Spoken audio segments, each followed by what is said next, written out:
विभागाच्या वतीने यावर्षी पर्यटन महोत्सवाचं आयोजन महाबळेश्वर या ठिकाणी करण्यात येणार आहे। आपल्यासोबत पर्यटन मंत्री आणि साताऱ्याचे पालकमंत्री शंभूराज देसाई आहेत। आपण त्यांच्याशी बातचीत करणार आहोत। पहिल्यांदा पर्यटन विभागाच्या वतीने जे आहे ते पर्यटन महोत्सवाचं आयोजन करण्यात आलेले आहे। कशा पद्धतीने नियोजन असेल काय सांगाल त्याबद्दल? आपण 2, 3 आणि 4 मेला महापर्यटन महोत्सव हा पर्यटन विभागाच्या वतीने महाबळेश्वर जिल्हा सातारा या ठिकाणी आपण आयोजित केलेला आहे। 2 तारखेला त्याचं उद्घाटन माननीय मुख्यमंत्री देवेंद्रजी फडणवीस साहेब आणि दोन्ही उपमुख्यमंत्री आदरणीय एकनाथजी शिंदे साहेब आणि आदरणीय अजितदादा पवार साहेब यांच्या हस्ते संपन्न होणार आहे। आणि 4 तारखेला या महापर्यटन महोत्सवाचा समारोप त्या ठिकाणी होणार आहे। समारोपाला सातारा जिल्ह्याचे सुपुत्र आणि राज्याचे उपमुख्यमंत्री आदरणीय एकनाथजी शिंदे साहेब उपस्थित राहतील आणि त्यांच्या हस्ते पूर्ण या पर्यटन महोत्सवामधल्या वेगवेगळ्या विजेत्यांना बक्षीस सन्मानपत्र देऊन त्यांचा सन्मान केला जाईल। या पर्यटन महोत्सवामध्ये 3 दिवस वेण्णा लेक जो परिसर आहे त्या ठिकाणी 3 दिवस लेझर शो असणार आहे, पॅराग्लायडिंग, वॉटर स्पोर्ट्स, इतर चांगल्या ॲक्टिव्हिटीज आणि गार्डनमध्ये लहान मुलांच्यासाठी खेळण्याची सुविधा, खाद्य जत्रा, महाराष्ट्रामधल्या वेगवेगळ्या विभागातल्या, कोकणातल्या, मराठवाड्यातल्या, विदर्भातल्या, खानदेशातल्या, मुंबईतल्या, डोंगरी विभागातल्या सगळ्या भागातले वेगवेगळे जे खाद्यपदार्थ आहेत ते येणाऱ्या पर्यटकांना चाखायला मिळावेत म्हणून 3 दिवस एक मोठा खाद्य जत्रा त्या ठिकाणी भरवली जाणार आहे। एक कार्निवल मिरवणूक जशी आपण गोव्याला वगैरे बघतो की तिथल्या लोकल कलांचं सादरीकरण त्या मिरवणुकीतनं केलं जातं, तसं एक कार्निवल हे महाबळेश्वरचं मेन मार्केट जे आहे त्या साबणे रोडवरती समारोपाच्या आदल्या दिवशी संध्याकाळी ते केलं जाणार आहे।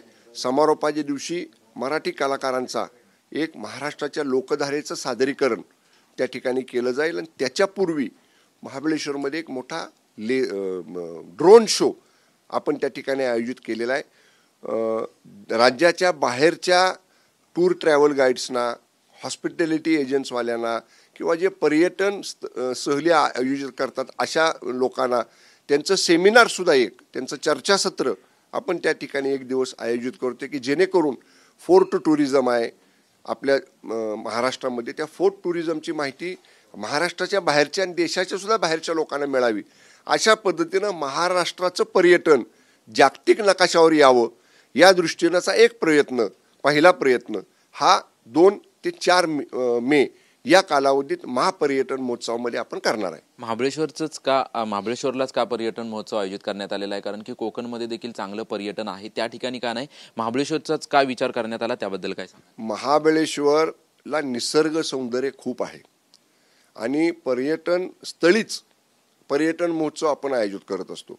असं काही नाही की 100 एकराचा मोकळा माळरान आहे आणि त्या माळरानावर नेऊन सगळं उभं करा आणि तिथं पर्यटकांना दाखवा।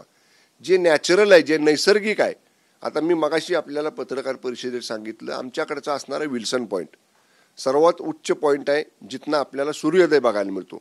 आपण एक म्युझिकल योगा सेशन तिथं 3 दिवस ठेवणार आहोत, हे दुसरीकडे कुठं करू शकणार नाही आपण।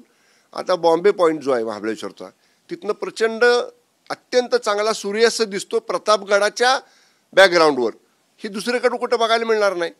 पंचगंगांचं क्षेत्र महाबळेश्वर मंदिर आहे जिथं 5 नद्यांचा उगम आहे, जिथं राजमाता जिजाऊ मासाहेबांची सुवर्ण तुला छत्रपती शिवाजी महाराजांनी केली ते स्थान तिथं आहे, हे दुसरीकडे कुठं बघायला मिळणार नाही।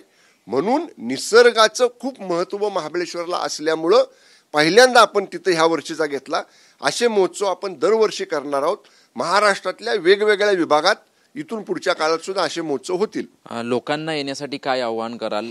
किती लोक येतील असा अंदाज आहे? लोक जास्तीत जास्त त्या ठिकाणी यावीत यासाठी काय विशेष प्रयत्न केले जातील? कारण की एप्रिल मे महिन्याचे ते दिवस आहेत, मोठ्या प्रमाणात त्या ठिकाणी गर्दी असेल, मग लोकांच्या गर्दीचं नियोजन मग त्या ठिकाणी कसं केलं? आपण त्या ठिकाणी टेंट सिटी एक उभा करतो आहे, जी तशी रण महोत्सवामध्ये कच्छ महोत्सवामध्ये केली, एक छोट्या प्रमाणामध्ये टेंट सिटी करतो आहे।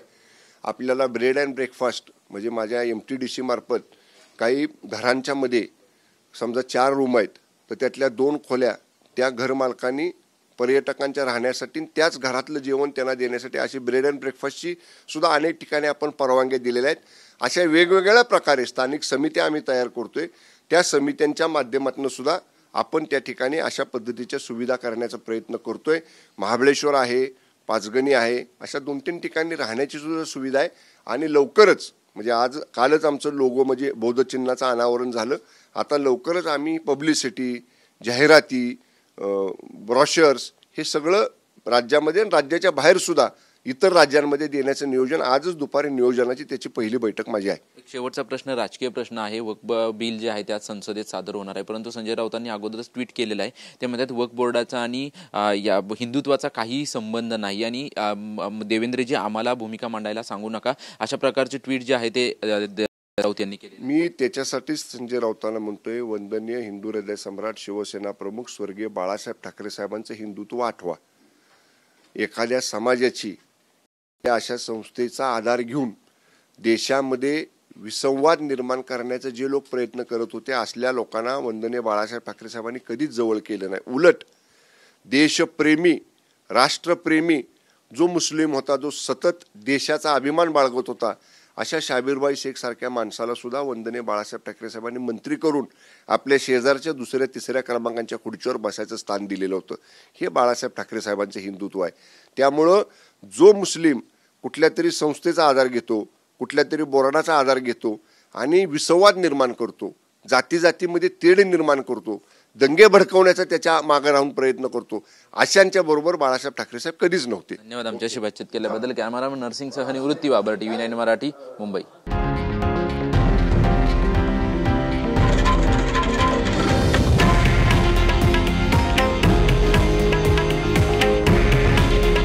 हे आहे देशातील नंबर 1 न्यूज नेटवर्क आणि आपण पाहत आहात TV9 मराठी. काळजी तुमची, हित महाराष्ट्राचं.